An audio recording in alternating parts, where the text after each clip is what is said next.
Ladies and gentlemen, boys and girls, welcome to it. Another amazing episode of the Pitch Podcast. Modise. Podcast, no. Yeah, Richard is a fan of So- his oh, whole wow. one. Come on, man. Look, nyana energy just to fly. Okay, all right. Red Bull gives you wings. I see you, my That's brother. the ads, no.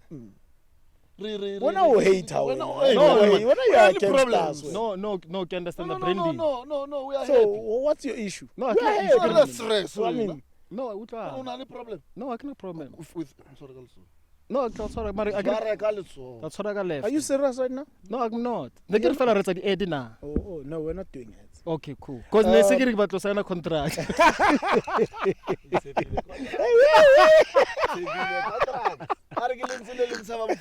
You got a new contract. Obviously, I don't want to keep ready contract. I'm not there. Gents, you know our very own Becks. Guys, How, guys, Mr. please. Beckham? Don't cause I problems actually for want to me. check something for you. Do you plan your outfits like a No. week in advance? No, I don't. He's got a schedule. Yeah, already. Monday, Tuesday. Guys, how are you? Sugar. Leshap. I'm flying. Khalek sa ubona mfana. Ubona fela mo mabona kude. Umubone ko la FIFA page. Are I'm good. Yeah, good morning. I'm coach.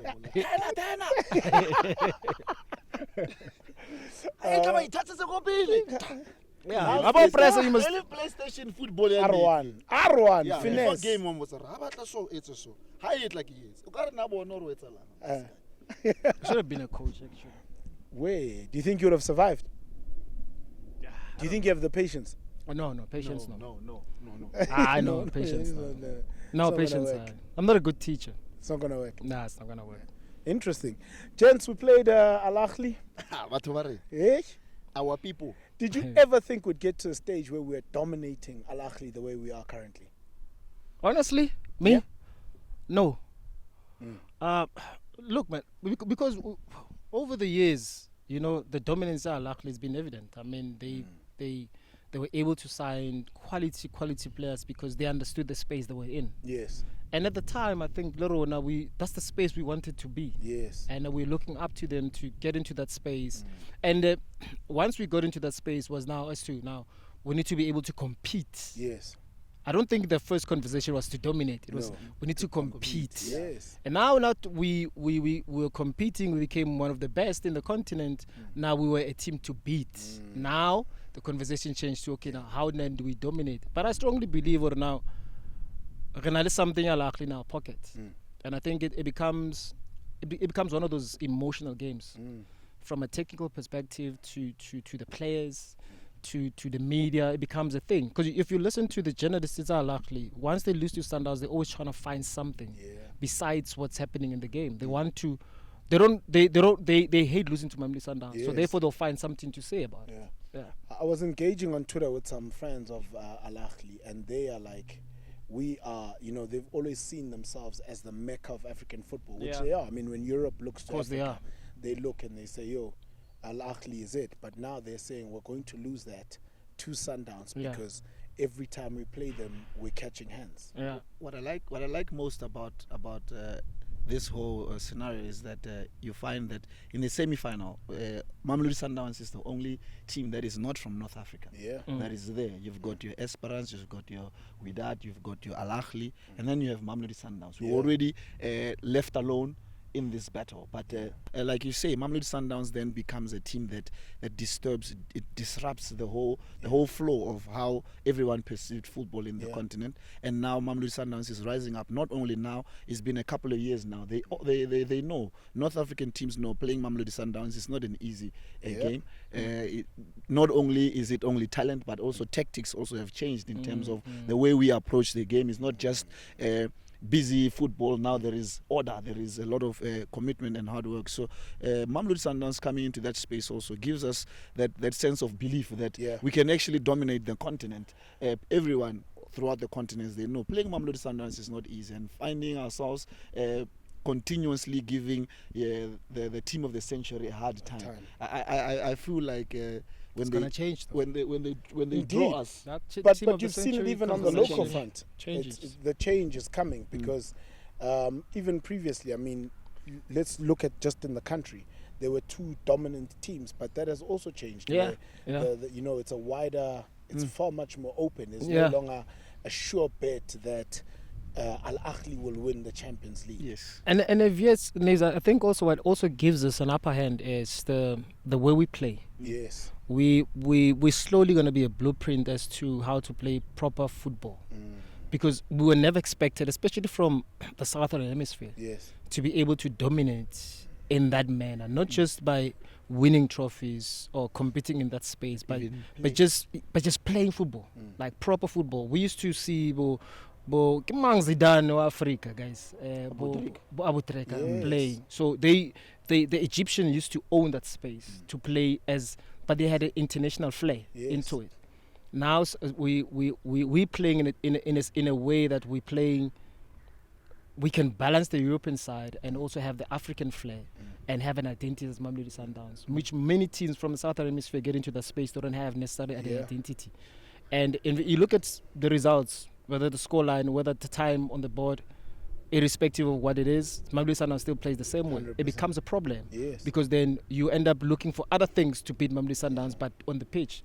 And that's why I'm saying the conversation of the team of the century is slowly going to change. And I'm glad that it's changing because Libo, at some point, they need to reform. They can't dwell on the past that we used to be. They need to look at... They don't evolve. If you look at them, they don't evolve. And evolving is very important because otherwise you stay in that state of mind, I used to be. And you try and live through the next era of it where there's newer things in my happening. time. I mean, you look at the stories that comes out of there. We've been in this space, Libo, and we're meeting them every season. They're catching hands every season. And when they have to, when they do win, they not win because they're beating us to get there.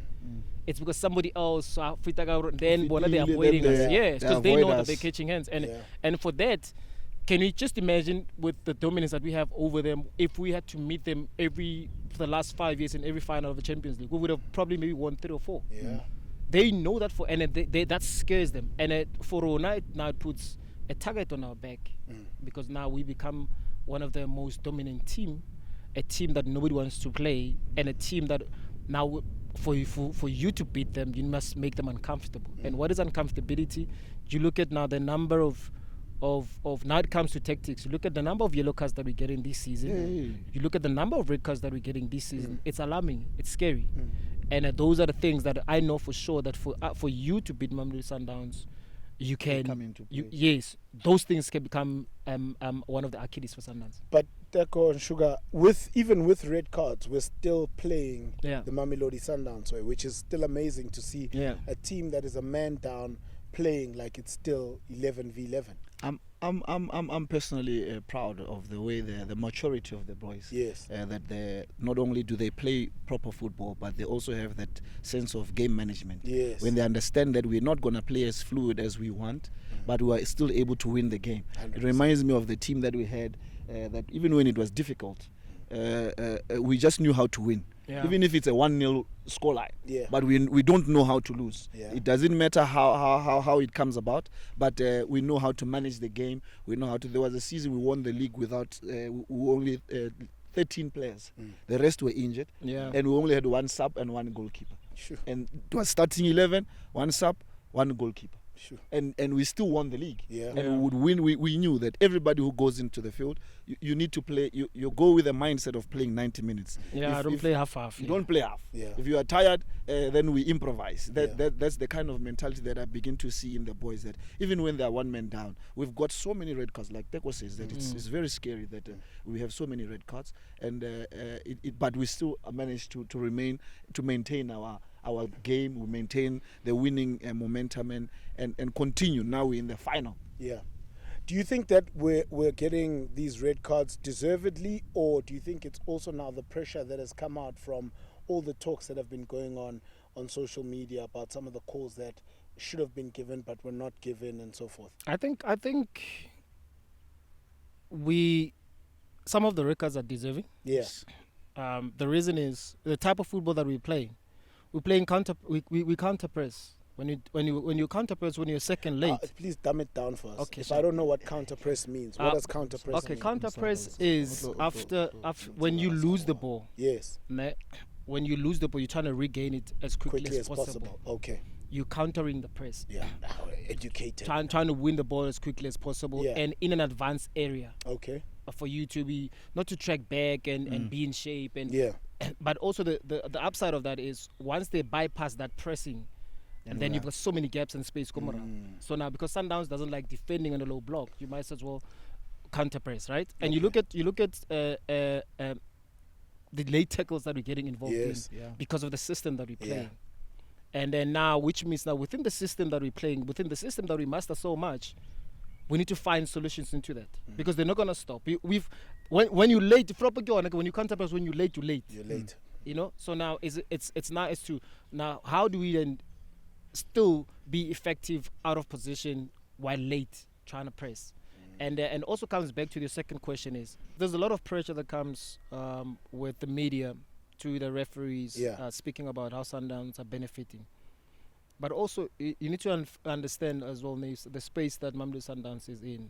To some, it's unfair. Yeah. It's unfair because now you start looking at elements that have got nothing to do with what's happening on the play. Yes. You'll never get credit until it's done. Yeah. Sundowns will never get credit. Coach Rulani will never get credit until he's no more there. Yeah. So now, what happens is now, for us to beat Mamelodi Sundowns, it's either we need to intimidate the referee from the first minute. When the Sundowns player tackles, we need to go and rush the referee to put pressure so that they can give cuts. It happens in every game that Mamelodi Sundowns is playing, whether locally or internationally. And then once they 1 man less, at least there's one less problem we can deal with. You look at the type of officiating to Mamelodi Sundowns and to the rest. It's totally different. Of course, we've got problems with South African officiating, obviously, but it's just that you need to find ways how to beat Mamelodi Sundowns. And Linda, if I was on the other side of things, I'll be looking at those. 100%. Or man, guys, as provoking Rulani like Tanelini, just want to react kanjani, because we know when Rulani is not there on the bench, maybe maybe there's the one less problem. So you need to find ways how to beat Mamelodi Sundowns, but it will never be a football related thing. But it's just that for Coach Rulani needs to now start finding ways as to how then we minimize the yellow cards, we minimize the red cards, because of as much as we're still good at test 10 men, but we're better as 11. True.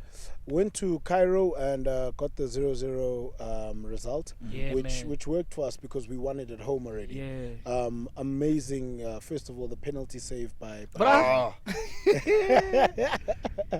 you know, that game reminded me of Springboks. It reminded me of Springboks straight away. Why do we like playing on the edge? Like after that penalty save, you look at also the mistake that Ronwen did. Like trying to handle the ball, slips. 2 or 3 of them. At the same way. Then Yangwa Shapapala, you know, and I'm like, it's written in the stars. I'm telling you, like one of that game, I strongly believe that we as much as we played well, tactically, discipline, and there's a lot of outstanding players that actually, Mudiba, you know, Sailor was.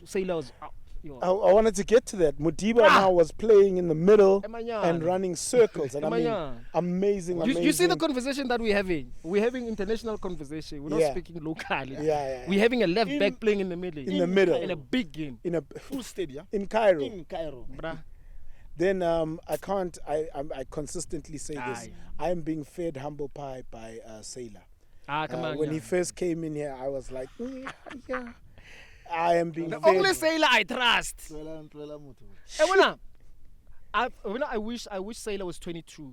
I wish Sailor was 29. I mean 21, 19, somewhere there. Sailor doesn't deserve to play in locally.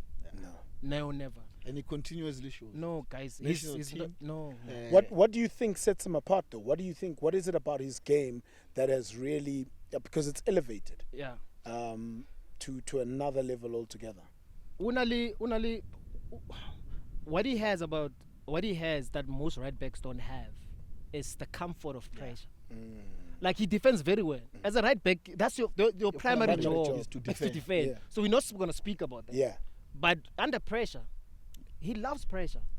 Like And he's What the For now, it's the nonchalantness of it, of his game. He's so nonchalant, like Yes. nonchalant, We like like to relaxed, man. Yeah, Ana pressure, ana taba. Yeah. Couple on circle. Hey, man, I can't believe it. Now go on challenge. Something like that. On challenge. Oh, what is it? Out of all the games that I've watched him play at Sundowns, like this one stood out for me. Yeah. And say like I'm saying at times when the tension is a little bit higher, he gets also emotional, and especially when he plays with somebody that needs to prove a point. He becomes emotional, wants to prove a point. On this game, he never committed when he didn't need to. And he's so strong. You I don't mean no, guys. 4 toll gates. 25 and that guy. Yeah. That side of that side. Yeah. Toll gate. Nice, top, 5 top, toll top, gates. top. It's amazing to see, and I continuously, man, humble pie. I don't have the words. That guy, and I've even seen people commenting that he is currently the best right back in Africa. No, but he's been for 2 seasons. Yeah. But we don't. It's an emotional space. I understand. We go Sundowns for you to be a footballer of the year, to be a player of the year. Hey, because they saying you don't need the money. Yeah. You know, for you to have, but you are surrounded by good players, so you don't need that. Already you have that, and I think that's why it's always been a conversation that always puzzles me when we still debating about who's the best right back in the country. How? But I guess that's just the thing about it, is that if you're in a squad with good players, you really need to then step up to be excellent. Exactly. So that you can be fully recognized. And the challenge is on that. Sugar. They found us here, so for Sugar to be seen, he needs to play above himself. Yes. Beyond what it was a question of, okay, but guys, we saw his good quality, go Black Leopards, but what can he bring to Sundowns? Now, that's where now the importance of coaching comes in. Now he's becoming coach. He's starting to unlearn and learning new things because he's a coachable player. Yes. Look at the improvement. Every game, if not every game, every second game, there's a conversation about Sailor. So is Allende. Allende, nobody wanted to speak about him first season. Never avoid that because of now for you to speak about somebody else. Yeah, and in fact, all they wanted to speak about was the rumors.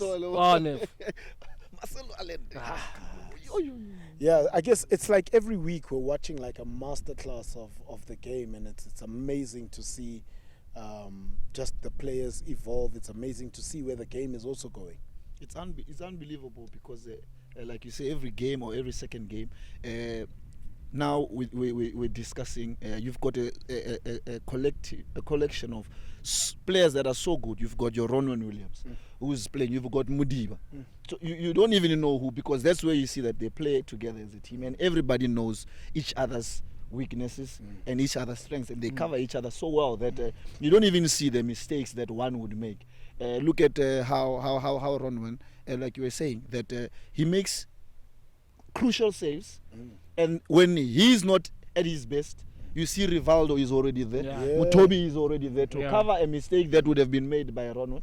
You see all of them. We spoke about the hybrid roles the other week in the show of, for example, Rivaldo playing as a centre back and a six in the same game. And this is your Aubrey playing as a left back and as a central midfielder. But also it comes back to what Coach Rulane always emphasized, because I listen to him a lot, because when I don't have time to interact with Leana personally, for me to find out what he thinks. Access. Yeah, access. Yeah, but sometimes I just wanna. No, but okay, guys, okay. But my thing is,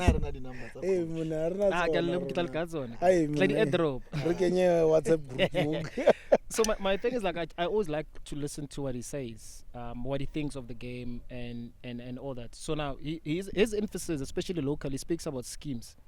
So what schemes, for me personally, what it means is what happens when you're in position, what happens when certain players are in position of the ball, what happens when you lose the ball in that area, how do you need to react?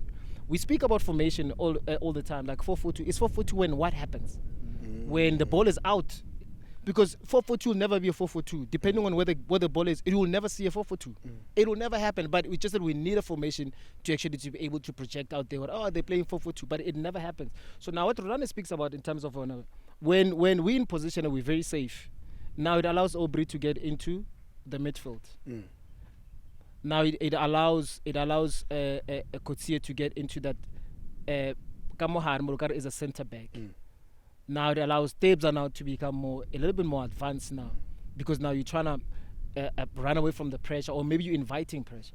So now, by you inviting pressure, it's still a scheme because you want to exploit the space that has been created. Yeah, I've seen. That's why I get guys that should have been a coach, but maybe assistant coach.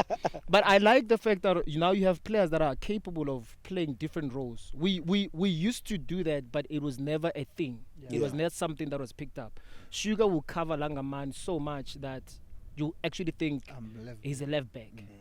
But not understanding the reason why we cover Langerman, because we don't need Langerman defensively, because what he gives us offensively, Sugar can't give us. So now it becomes that important, and that's why it becomes so important for any player that plays for Mamelodi Sundowns, or also the ones that has ambitions of coming to play for Mamelodi Sundowns. You need to be able to be versatile and be able to acclimatize to different situations of the game. Do you think that we have been institutionalized in South Africa to speak about, like, formations? It's a 4-4-2, a 4-3-3, or because we don't have enough information, education about how much more the game has developed outside of 4-4-2, and also what 4-4-2 actually means. Because I'll never forget, who's that favorite coach? Nare the diamond. I want the diamond in the little. Bibi. Yeah. Bibi was the diamond. I wasn't saying that. Keep Bibi. Then look at Pirates. Bibi Mutombo. Mutombo about the diamond. Yeah. No, Nagit's about diamond. Nagit's about diamond. It's well like I go pirate. The pirate go black leopards. Yeah.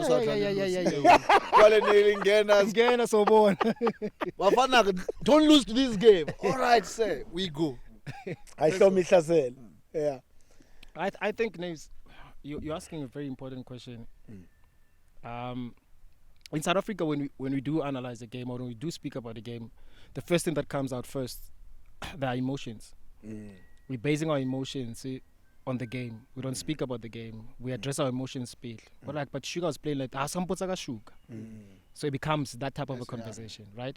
So now we in South Africa, we grew up in a system that was 4-4-2 because we believed in wingers, and that's what the world was playing. Yeah. And today, and then we moved on to 3-5-2, whatever system it may be. So today, when you are a left-footed player playing on the right, we're saying you're inverted, because you want to come inside and be able to shoot, and whatever the case might be. So now we because of lack of information, we speak of systems on the standard position. Abolo Ishwele, what we see, it becomes a system. But the system changes every single second or minute. So now it becomes because we used to be coached. Coach Peter used to tell us, you need to respond to what the game says. If Sugar, you have to be in a position where you double mark Lilangaman on the left hand side, and number 10 is to come in and be a number 8, because Sugar's not in the position where he's supposed to be, is helping Langaman. So you're responding to what the game is. But now, if now you stop there as a video analyst, you pause, you say that's the system, but it's not. So I think we're not evolving with what the game requires. We're looking at Ronaldo Kotsie's position and become so surprised, like it has never happened before. It has. Busquets did it for so many years ago, Barcelona. When Xavi and Iniesta were running the midfield, who was getting into... Piqué was not as comfortable as he wanted to, but Busquets was making things easy for him. 100%. Now Rodri now is doing it at Man City. That's why then you can see Stones taking an advanced position, because of the comfortability that Rodri brings in that mid. So it's been a role that has been played. It's been a position that has been played for so many years. But it's just that the role and I'm counting myself as well, because I'm an analyst. We don't want to evolve. We speak of the 4-2-2, the 4-3-2, but we're speaking on a standard situation. We don't speak about the team that is in position. How did they then play? We don't speak about the patterns, because we don't know. We're not looking at the patterns. Funny enough is because when you speak about how we played, you had your talented doing the exact same thing, coming into the midfield, and allowing me to move to the side, allowing me to move to the. If our fullbacks had gone up, it becomes easier because you know that there is someone who will come into the space that I am leaving open, and then he becomes a 6, I become a left back. Then there's a shift of positions there so that we can reorganize because you've got your left back up there, but then if he's up there, where is the left winger? He's inside. And when he's inside, it means that someone who's supposed to take a different position. So that helps in sense of shifting positions, being able to play multiple positions, that you understand what is your responsibility when you move from centre back to centre mid. What is your responsibility when you move from centre mid to the left? You're no longer playing as a midfielder, you're playing as a left back.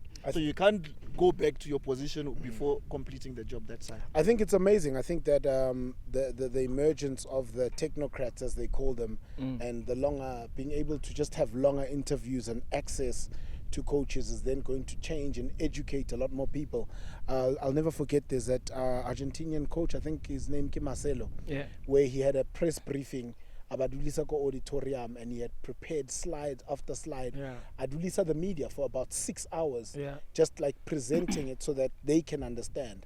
And they walked out of there, they were like, yo. But you see, that's what we need in South Africa. And I've said this. I don't think I'll say this enough. We're in a space you want, as a coach, you want people to be able to identify your system, identify your patterns, people to give you props because you're improving players, you're improving the game, but you're not accessible. Then you want us to speak about you about something that we don't understand. Be accessible for us to ask you questions. And in a sense, if we're asking you questions, be open enough for us, because we're representing your team when you speak about your team out there. Because that's the thing. In South Africa, you find coaches that, even in post-match, you're giving this dry interview. Who are you scared of? But it's a complicated one, but I understand what you mean as well. Impisa often.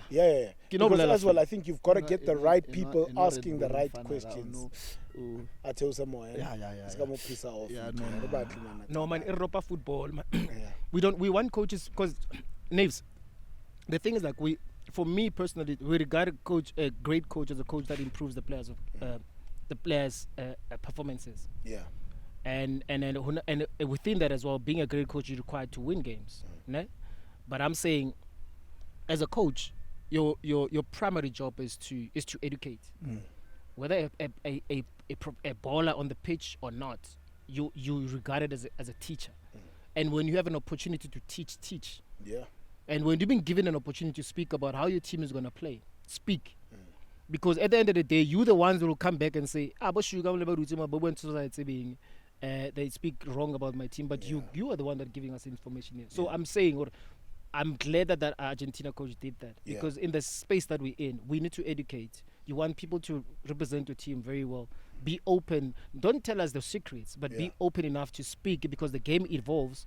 We want to evolve with you. Don't leave us behind. Don't. Gents, AFL final. Football League, we're in it. And we play Wydad. Now, Wydad is a very sore spot for us because of Champions League and how we were knocked out of the last competition. We're playing the first leg away at Wydad. What is the approach? Does it change? Because if we're playing at home, we make sure we win the home one. Then when we go there, it's easier to consolidate. But now we start away. For me, the momentum is high right now. The team is so positive that, and what excites me more is that throughout the competition, we've been doing so well away from home. We've actually done better away from home than we did at home. So in the back of the mind of the players should be that we've done well away from home, because it's a game of two legs. That you like, for instance, our semi-final. They thought that it would be different in their home, but we came with a different approach and we managed to knock them out. So it's it's tricky because they are smart. They're a very smart team, and they know how to play at this space. Yeah. They've played so many finals at the highest level, and it requires a lot of maturity and belief that we can actually do it. Yeah. For me, it's more than just tactics. It's more than just playing football. It's emotional because we've been through a lot with this team. Yeah. So the boys are right now. Personally, I become a full supporter. 100%. To say I'm currently thinking like a supporter to say we win. We have to win, regardless of what may transpire. But the fact that we're playing with that, the same confidence we have when we get drawn against Al Ahly and they worry about us. Yeah. It should be the same, that they must worry. They can see that we're doing something. So I think the belief in the team is better than how we would actually think they are. They believe in themselves so much, those boys. It blows my mind that like we're talking our competition and our stress is way down Al Ahly. Yeah. Like, those are the teams we Not, really like. No, don't do Sky that. Dash. Not Red Bull. Sky I'm Dash. talking of It's not that they the do. wings. Sky Dash. Kawate. So yeah, I guess it's going to be very important to score away and to come back with a win, so that when we come home and the Yellow Nation is behind us, Full left house us on the hybrid pitch. Yeah, hybrid pitch. Modise wa ba sa fa hybrid ka dina go tsa re. It's bola evolve. Na go tekela for no reason. For no reason. But I think Naves, it's the most. I think the most important thing for Sundowns is to come back with a 0 behind. Yeah. I think if we can accomplish that, a 0 behind against Wydad away, we're playing home. We're gonna lift the trophy here, and Wydad is owing us. Yeah, they owe us big time. They went on to the final without scoring a goal. We actually gave it to them. Yeah. And we're not trying to rectify what we did last season, but we're also trying to improve from last season. Yeah. And because also these are the opponents that we're still gonna meet in Champions League, so we need to eliminate them. 100%. And I think with like what Sugar was saying, the confidence within the team is proper. Defensively, we're still good, and I liked also the fact that We haven't conceded. and I like the fact that also Coach Rulani was smart enough to make that sub when he needed to, the Mvala sub when he needed to, because of it was on the edge already. Yeah. And for the fact that you have Bongani that comes in and still step up, And Wow, what a stable, what a game, what a shift he put in there. bruh. Yeah. So now we have, and at that time now I'm listening to the commentators. They need striker. We don't need a striker. No. But imagine if we have all the Arsenals that are not there. So now I'm saying that for the fact that we don't have the full squad, some players are still injured, but we're still out there dominating. We need to continue with that, with the courage that we have to Wydad and do what we did to Wydad last season. Yeah. Away. Yeah. And get there and because they're gonna be emotional and go out and press, they must look for the ball. Yeah. We spoke about this thing with you, Sugar, a couple of weeks ago, where we spoke about the return of Gaston Serino. Now we're also speaking about Bongani and the shifts that they're putting in. It's amazing to see guys actually lifting their hands and taking responsibility. We're very fortunate, Yeah. We have quality players that when they back onto the pitch, they have such impact that they give us a different dimension. Serino is still important into this team. He will forever be. The contribution whenever he's on the pitch. I like his unpredictability when he's on the ball. It gives us a different edge. Bongani, ever since he came to Sundowns, he's been getting a lot of criticism. Yeah. There's a lot of expectations from Bongani, not understanding Bongani has evolved. Yeah. They still want to see the Bongani from Tax to Ben Sundowns. 10. Ben 10. And now he's Ben 50. And He's grown now. He's a big boy. Yeah. But I've never seen him play such a stable game Amazing. like the one that he played now. And I just wish that with Tabes coming back as well into this final. If we can dominate in that midfield and be strong as we're supposed to, Mamela, more Yellow Nation when they come here. Full house. Wow, man. It's gonna be a party. Yeah, Full house. big one. Yeah. And we're gonna need the Yellow Nation to support us. DJ Naves featuring Sugar right there. Right now. In the mix. So what's Kenya's space? Only DJ Yeah, I'm a substitute that day. I'm a substitute. Spare. in the stands. Hey. Yeah, it's going to be very important to have the Yellow Nation at Loftus to support us. They've done it, I mean, throughout the entire AFL. It's been amazing to see, to hear the drum, the singing, even through the rain. No matter what has happened, they've stayed there with the team, and they've been that extra man. Cold weather, they are there. Cold weather, they are there. So shout out to the Yellow Nation. Please, guys, don't stop. We need you now more than ever. It's written in the stars. Phakamisu 7 forever yellow. That's all. Phakamisu 7 forever yellow. It's already hashtag it too. Hashtag Phakamisu 7 forever yellow. Masandawana, thank you very much. This is the Pitchside podcast. Don't forget to like and subscribe on the page. Leave your comments and we'll see you soon. Hola. We are out.